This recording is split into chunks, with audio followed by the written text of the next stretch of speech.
mga kabrigada nga dunay git na mga bakal ang nadisgrasya diri mismo padulong Turil mga kabrigada.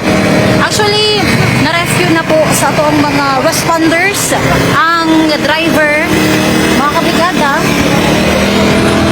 Sa karon ginakuha in taon ang helper ni ini na nasa truck pa.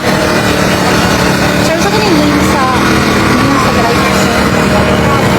Ayan mga kabrigada, ang name sa driver si Doronio Nestor de la Cruz.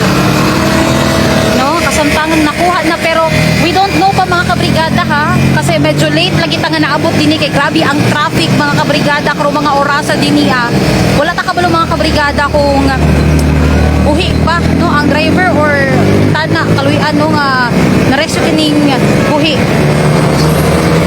Sir, excuse me, nakuha na ang driver sir no? Kumusta ang driver sir? Sige sir.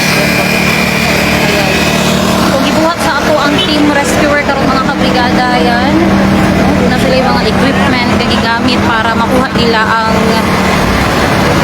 kauban sa driver.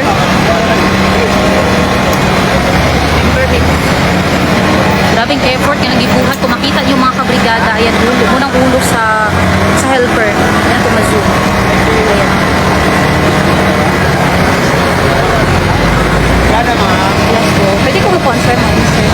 Apa. Ayan, mga kabrigada. So, naadari ang 911 itong mga kapulisan, mga kabrigada, kauban ng BFP.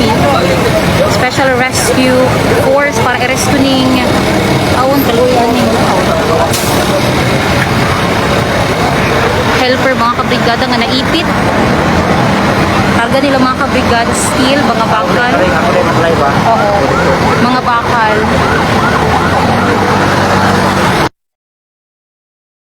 Buagi din yung mga kabrigada, nakutaas nga pasensya ang kinahanglan ninyong baunon kay traffic.